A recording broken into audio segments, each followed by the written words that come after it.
네, 이번에는 이슈포커스 시간입니다. 오늘은 하이투자증권 투자솔루션부의 이동근 부장 나오셨습니다. 어서 오십시오.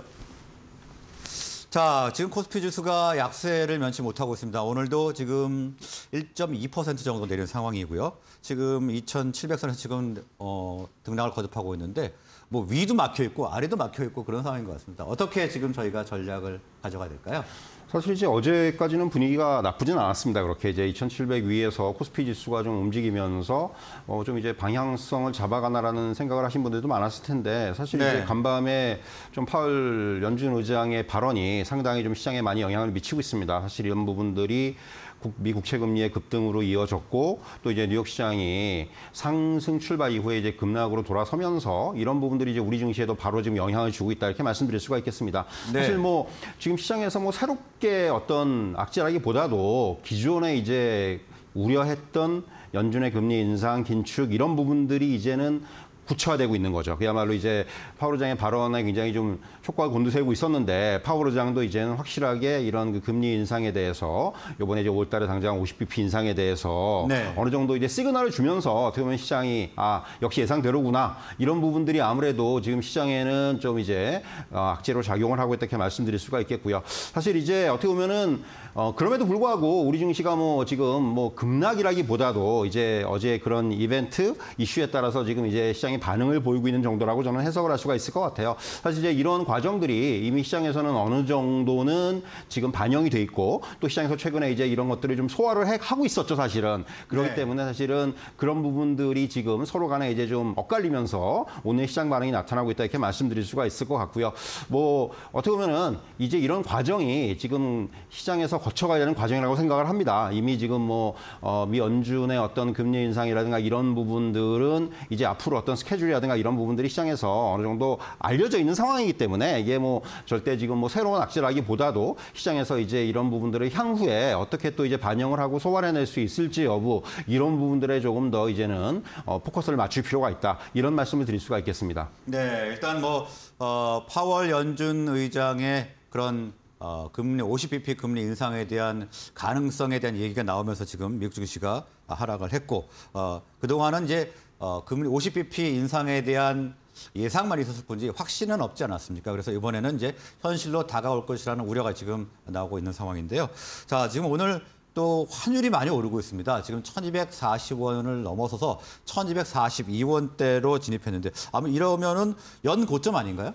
사실 이제 어떻게 보면은 지금 최근 시장에서 제가 제일 좀 이제 주목을 하고 있는 부분들, 어떻게 보면 우리나라 증시가 그동안에 상대적으로 좀 약했던 부분들, 이런 것들이 가장 큰 저는 요인은 역시 환율이라고 생각을 해요. 사실 어떻게 보면은 원달러 환율이 그동안 뭐 계속해서 1,230원대, 40원대 여기서 이제 왔다 갔다 하면서 오늘 더군다나 다시금 이제 1,240원대를 돌파를 하면서 어떻게 보면은 지금은 뭐 원화만 약한 것이 아니고 뭐 엔화도 약하고 어떻게 보면 달러가 지금 워낙 강한 흐름들이 이어지고 있기 때문에 더군다나 이제 간밤에 국채 금리의 급등, 증시의 하락 이런 부분들이 이어지면서 다시금 달러가 조금 이제 조정을 받았다가 또 이제 그 강세로 돌아서는 모습이 나왔기 때문에 이런 부분들이 결국은 어떻게 보면은 우리 그 원달러 환율에도 영향을 주고 있다 이렇게 말씀드릴 수가 있겠고요. 여러분 잘 아시다시피 원달러 환율이 이렇게 이게 뭐 1,240원을 돌파하고 하면은 결국은 이것이 우리나라 증시에 외국인 수급이 들어오기에 굉장히 안 좋은 여건으로 가는 거죠. 최근에 계속해서 물론 이제 어제 최근 한 2, 3일 정도는 외국인의 매수세도 좀 보였었고 그런 부분들은 있습니다만은 어쨌든 간에 지금의 어떤 이런 그 환율 환경이 어떤 외국인한테는 상당히 어떤 매도의 하나의 구실로 작용을 할 수가 있기 때문에 이런 부분들을 감안한다면 지금 이 환율에 신경을 안 쓸 수가 없는 상황이고요. 물론 이제 원화 약세가 뭐 제조업체의 어떤 수출 경쟁력의 그 긍정적인 부분도 있고 한 부분은 분명하지만은 어쨌든 주식시장에서는 지금 계속해서 그 신경을 안 쓸 수가 없는 그런 부분이 환율이다. 그래서 사실 지금 저는 뭐 원달러 환율이 지금 일단 오늘 1,240원 돌파하는 부분들은 간밤에 어떤 이런 시장의 어떤 그 국채 금리라든가 뉴욕 시장의 흐름이라든가 이런 부분이 연장선상에서 작용하는 부분이 있기 때문에 여기서 고착화되기보다는 당분간은 1,230원, 1,240원 요 레인지에서 좀 왔다 갔다 하는 이런 흐름들이 연출되지 않겠는가 이렇게 좀 말씀드릴 수 있을 것 같습니다. 네, 당분간 원달러 환율은 1,230원에서 40원 정도에서 등락을 거듭할 것이다 이렇게 분석을 해주셨고요. 자, 뭐 이에 따라서 오늘 외국인의 움직임은 당연한 결과가 나오고 있습니다. 현 선물 시장에서 지금 동반 매도를 나타내고 있고요. 자, 그리고 뭐 이렇게 지수가 오르지 못하는 이유를 보면은 일단 대형주가 상대적으로 부진했기 때문이라는 원인으로 볼 수가 있을 것 같습니다. 앞으로는 어떻게 될 거로 보시나요? 사실 이제 뭐 시장에서 가장 좀 최근에 답답하신 분들이 삼성전자에 비롯해서 대형주 가지고 계신 분들이 제일 답답해 하십니다. 네. 삼성전자에 워낙 또 이제 최근에는 개인 비중이 높아지다 보니까 어떻게 보면 이 부분이 지금 시장에서 좀 빨리 좀 이제 풀어야 되는 숙제이기도 한데 어떻게 보면은 지금 이 수급의 부재라는 부분들이 삼성전자 주가 흐름에는 지금 가장 악재로 작용을 하고 있어요. 연초 이후에 외국인들이 계속해서 이 삼성전자라든가 이런 쪽의 대형주들에 대해서 매도 우위를 보이고 있고 무엇보다도 지금 삼성전자 같은 경우는 2021년 초에 작년 초에 코스피 시가총액이 한 25%를 차지했는데 네. 어제 종가부로 해서 18%대까지 떨어졌어요. 그만큼 네. 이제 뭐 지수도 조금 이제 그때보다 빠졌지만은 삼성전자 하락폭이 더 크게 나타났다는 부분 이런 것들이 이런 결과를 좀 가져왔다 이렇게 말씀드릴 수가 있겠고요. 무엇보다도 지금 삼성전자에 대한 어떤 이 시각이 우리 증시에 대한 시각과 저는 맥을 같이 한다고 말씀드릴 수가 있을 것 같습니다. 그러니까 네. 어떻게 보면 외국인들이 지금 삼성전자를 파는 것은 곧 우리 증시를 파는 것과 같다고 생각을 해요. 상대적으로 이머징 시장이 선진국 시장 보다 뭐 원자재 가격 상승이라든가 글로벌 공급망 이슈라든가 이러한 악재들에 대해서 아무래도 더 민감하게 반응을 할 수밖에 없고 결국 우리 증시도 이제 더군다나 우리 증시 같은 경우는 원자재에 대한 의존도가 워낙에 높기 때문에 이런 부분들이 어떻게 보면은 지금 시장에 대해서 외국인의 매도로 나타나고 있고 그것이 삼성전자라든가 이런 대형주의 매도로 나타나고 있다 이렇게 좀 말씀드릴 수가 있을 것 같습니다. 결국 이렇게 이제 대형주들 삼성전자에 비롯한 대형주들이 조금 이제 시세가 다시 좀 올라오기 위해서는 가장 중요한 부분들은 역시 수급의 좀 변화 이런 네. 것들이 우선행돼야 된다고 생각을 하고요. 다만 뭐 여러분들 느끼시겠지만은 삼성전자도 그렇고 어느 정도 지금 최근에는 이제 추가적인 하락은 좀 제한이 되고 있습니다. 바꿔 말씀드리면 어느 정도 저점에서의 어떤 이런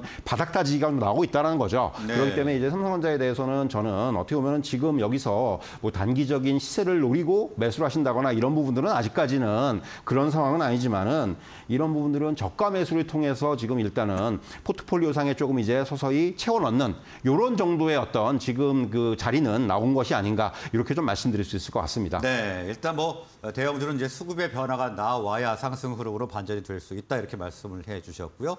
바닥 다지기가 이루어지고 있다 이렇게 분석을 해주셨습니다.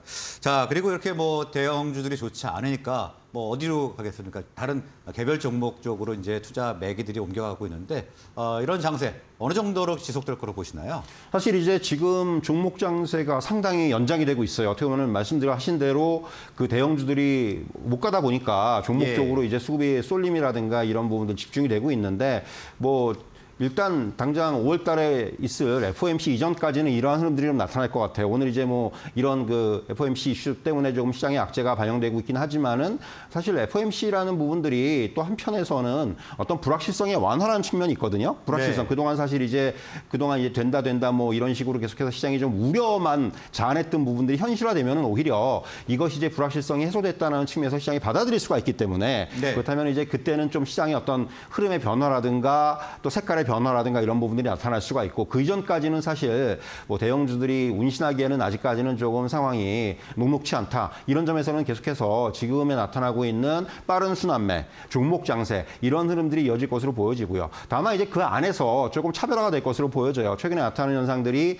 그동안 좀 단기 급등을 했던 뭐 테마주라든가 이런 것들은 최근에 또 이제 매물 부담이라든가 이런 부분들 그리고 밸류에이션의 문제 이런 것들이 발생을 하면서 주가가 좀 이제 약세를 보이기도 하는 이런 모습이 나타나고 있기 때문에 사실 종목 장세 안에서 예. 조금 이제 차별화되는 흐름들을 저는 조금 눈여겨봐야 될 필요가 있다. 그래서 이제 반도체라든가 이런 IT 밸류체인에 있는 종목들이라든가 또 이제 리오프닝 관련주라든가 이런 쪽이 상대적으로 이러한 종목 장세 내에서 조금 더 우위에 설 수 있는 그리고 그런 흐름들이 조금 더 이어질 수 있는 그런 부분들이 지금 시장의 어떤 방향성이 아니겠는가 이렇게 좀 말씀드릴 수가 있을 것 같습니다. 네, 일단 종목 장세는 좀 지속될 것으로 보시고요. 5월 FOMC 회의까지는 아무래도 좀 지속될 가능성이 높다 이렇게 말씀을 해주셨고, 자 그러면 앞으로의 투자 전략이 좀 중요할 것 같습니다. 어떻게 판단하고 계십니까?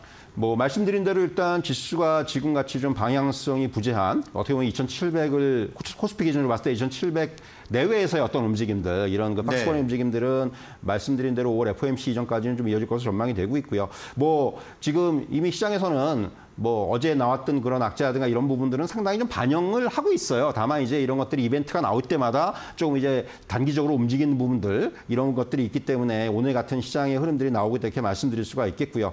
결국 이렇게 지수가 등락을 하는 국면에서는 말씀드린 대로 종목 장세가 계속 좀 연장되는 이런 흐름들이 이어질 것으로 보여지고요.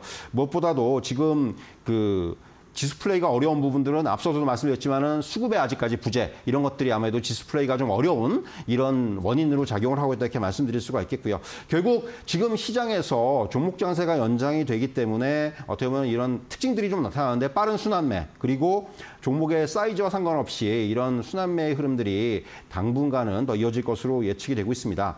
그러니까 단기적인 시장 접근은 결국은 지금은 이렇게 종목들을 좀 중심에 놓고 시장 대응이 필요하다고 생각을 하고요. 무엇보다도 지금 뭐 저가 매수 그리고 낙폭 과대 종목에 대한 접근 그리고 이제 또 이제 어떤 업종 간 종목 간의 키 맞추기 이런 쪽에 좀 이제 주안점을 두고 시장 대응이 필요하다 이렇게 말씀드릴 수가 있을 것 같고요. 또 한편에서 이제 빼놓을 수 없는 부분은 뭐 지금 실적 시즌이 한참 진행이 되고 있습니다. 그래서 사실 이제 실적 발표가 주가에 미치는 영향이 점점 크게 나타나고 있어요. 그렇기 때문에 이러한 종목들을 선정할 때는 반드시 조금 이러한 그 실적에 기반을 둔 이런 종목 선정이 필요하다 이런 말씀을 드릴 수가 있을 것 같습니다. 네, 일단 종목별 차별화는 계속적으로 이루어질 것으로 예상을 하시면서 실적 시즌에 맞춰 실적을 잘 체크를 해야 되겠다 이렇게 말씀을 해주셨습니다. 자, 오늘 말씀은 여기서 마무리하도록 하겠습니다. 수고하셨습니다.